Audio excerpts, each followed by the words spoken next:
Hello guys, good morning. So, dinrapay ko lang muna si Isabel sa school, no? Kasi nga, may pasok pa yung Friday na yun. So, ang result ng aking lab, hindi naman masyado um,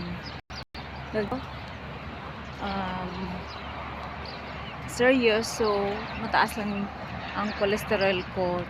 Tumaas ng 33, imbis less than 200 lang siya, di ba? Or 200. So, sa doc, mag-exercise 3 to 4 times a week, kahit tag 30 minutes to 1 hour. Walking, especially walking, okay lang daw po yun. And then, sabi niya, yung ano ko, medyo low blood din ako. So, kailangan na ng supplement or vitamins. So, nag-wait lang po ako sa aking order na JC Organic Barley Juice. So, sa ngayon, eat vegetables, more vegetables, and fish kasi wag daw masyadong kanin kasi na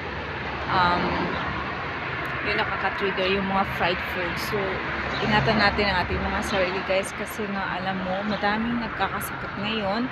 So, marami ding nakikita ko sa social media na hospital tapos walang healthcare. Tapos may mga, syempre kahit gaano kakadami passive or active income mo, kapag hospitalization na talaga ang pinag-usapan ay magkakaroon ka talaga ng ano, ma-drain ka talaga. So, ma-wipe out lahat yung mga pinaghirapan mo kapag ikaw ay walang healthcare, lalo na sa Pilipinas, diba? So, relate po ako niyan sa nanay ko kasi nga, kami lang din po yung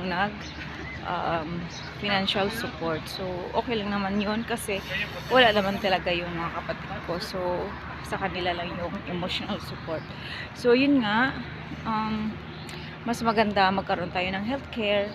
At the same time, meron siyang kasama na life insurance. For example, mawala man tayo na policy holder, merong maiwanan sa pamilya natin, lalo na kapag ang mga anak ninyo or natin ay nag-aaral pa, maliliit pa. At least magkaroon sila ng basic needs, meron silang magagastos, diba? Hindi sila kawawa, hindi sila manghingi kahit kanino man. At ikaw na OFW, kapag umuwi ka, mag-for good ka na after 20 to 30 years of working, tapos wala kang pinaghanda na healthcare, syempre hindi natin alam ang buhay talaga.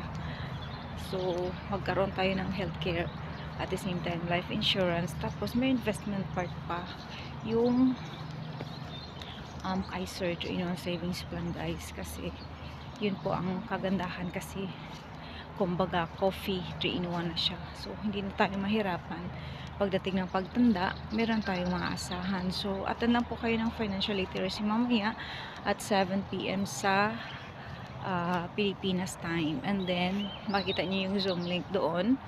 Nasa, naka-pin post po yun. So, pasok lang kayo at mag-download ng Zoom app.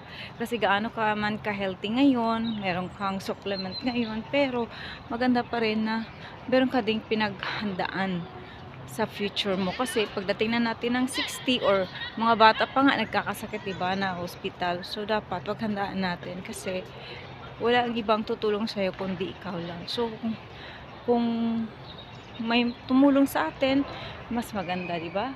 Pero kung wala, wala po tayong gagawin. So, ingatan po natin ang ating mga sarili, guys, kasi nga tayo ay breadwinner. So, hindi po natin hawak ang panahon. So, kailangan po natin karoon ng healthcare, life insurance, and an investment part. Kasi yun po yung reality ngayon. So, sa daming taong nagkakasakit ngayon, so kailangan ready na tayo, di ba? Kahit ako, nandito ako sa Spain, wala akong problema about healthcare kasi ilang beses pang ako magpa-check up, magpa-blood test, wala akong babayaran, or tawag nito, magpa-opera, wala pa akong pabayaran guys kasi covered pa ako kay hubby. So, ngayon na may trabaho din ako, meron na rin ako healthcare, no? Sa social, parang ganun din sa atin, parang PhilHealth. Sumuntawan tayo doon banda kasi gusto ko mag-walking na. Kasi nga sabi ng doktor, mag-walk. Kasi nasawaparan ako the other day, so kailangan ko mag-stay at home yesterday. So medyo okay na ako. Aking sakit ng ulo parang buwasan na. So maglamanghap ng sariwang hangin. So yun po ang aking share sa inyo na sana huwag niyo po antayin na magkasakit tsaka kapakuha ng healthcare or HMO kasi hindi na po tayo tatanggapin yan. So kailangan bata, malakas at may possible active income man, dapat kumuha na po kayo para madali din matapos, di ba? Bye bye everyone.